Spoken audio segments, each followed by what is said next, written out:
क्या आपको लगता है कि भारतीय जनता पार्टी बहुमत के आंकड़े के करीब पहुंचती दिखाई पड़ रही? आशुतोष जी, आपने शुरू में ही एक बहुत ही जटिल प्रश्न मेरे सामने रखा है। जिस तरह से हम पिछली बार जब बात कर रहे थे, जी, हमने कहा कि भारतीय जनता पार्टी और एनडीए काफी आगे दिखाई देती है। इन 4 चरणों के बाद ऐसा लगता है कि कंपटीशन क्लियरली है। तीनों तरह के कंपटीशन जो हैं, जहां बीजेपी और कांग्रेस का स्ट्रेट फाइट है, और जहां एनडीए और इंडिया अलायंस का स्ट्रेट फाइट है, और जहां त्रिकोणीय स्पर्धा है, तीनों जगहों में, तीनों तरह कॉम्पिटिशन्स में एक बहुत ही स्ट्रांग कंपटीशन हम देख रहे हैं, अलग अलग कारणों से। तो जैसे आपने शुरू में कहा, जो लोगों ने कहा कि इस चुनाव में कोई दिलचस्पी नहीं है क्योंकि ये तो बीजेपी और एनडीए जीत रहा है, आज की तारीख में वो बात हम बहुत कम दे रहे हैं, हमको सुनाई देती है। और अगर आप लीडर्स का बॉडी लैंग्वेज देखें तो उस बॉडी लैंग्वेज से भी आज दिखता है कि वो रूलिंग पार्टी हो या ऑपोजिशन पार्टी हो, एक अनसर्टेनिटी है कि किस डायरेक्शन में ये चुनाव जा रही है।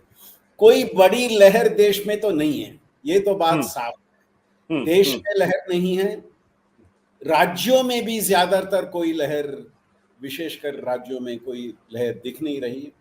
उस कारण से ये लो वोटर टर्नआउट भी उसका एक कारण है। और इस परिस्थिति में ये एक वेरी वेरी स्टिफ कंपटीशन नजर आ रहा है।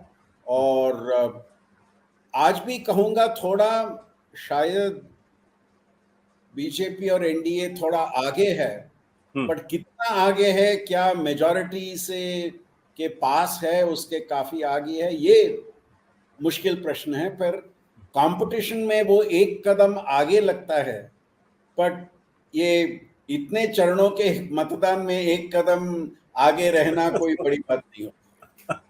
डॉक्टर शास्त्री, बड़ी दिलचस्प बात है आपने कि एक कदम आगे। क्या ऐसा इसलिए क्योंकि पिछले 10 सालों में लोग ये कहने से थोड़ा हिचकते हैं कि मोदी चुनाव हार भी सकते हैं, और इनफैक्ट अगर उनका आप ट्रैक रिकॉर्ड देखें जो 2002 गुजरात के बाद से, कि जितनी बार ये कहा गया कि मोदी जी हार सकते हैं, उतनी बार वो वेंजियंस के साथ जीत कर आए। तो क्या ये एक संकोच है लोगों के मन में? क्योंकि बहुत सारे लोग हैं मिलते हैं जो कहते हैं कि नहीं, ग्राउंड पे बहुत ज्यादा अनईजीनेस है, डिससेटिस्फैक्शन है, डिसअफेक्शन है, लेकिन डिसगस्ट नहीं है, एंगर नहीं है। लेकिन अगर अनईजीनेस है, डिसअफेक्शन है, एक तरीके का डेस्परेशन दिख रहा है, तो फिर हम ये कहने में क्यों हिचक रहे हैं कि बीजेपी को बहुमत का आंकड़ा नहीं भी मिल सकता है या वो सरकार नहीं भी बना सकते? अगर आप मुझे पर्सनली ये प्रश्न पूछेंगे, एक जी, पिछले 40 सालों से चुनाव का एक विद्यार्थी होते होते, मैं ये कहूंगा कि किसी भी चुनाव में आज तक मैंने ये बात नहीं कही कि एक नेता या एक पक्ष जरूर नहीं जीतेगा कि जरूर जीतेगा। ये कहना किसी भी चुनाव में मुश्किल है, क्योंकि मुझे याद है 2014 में, आशुतोष, मैं टीवी प्रोग्राम पे था और रिजल्ट्स का एक ट्रेंड आ रहा था।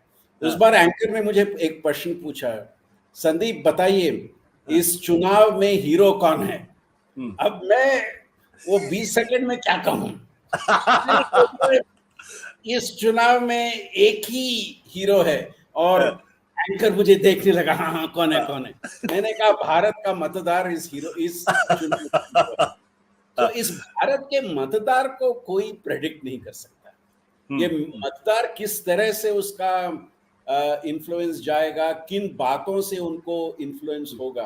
तो बट एक बात तो श्योर है, और जिस तरह से बीजेपी लीडर्स दूसरे चरण, तीसरे चरण और चौथे चरण में अपना कैंपेन करते गए, जिस एग्रेशन से करते गए, उसमें तो साफ लग रहा था कि उनको भी लगा कि अगर हमें जीतना है तो वो प्रयत्न जरूर हमें और ज्यादा करना पड़ेगा, इसलिए मैंने कहा एक कदम आगे। एक कदम आगे। सत्य हिंदी का ऐप डाउनलोड करें गूगल प्ले स्टोर पर।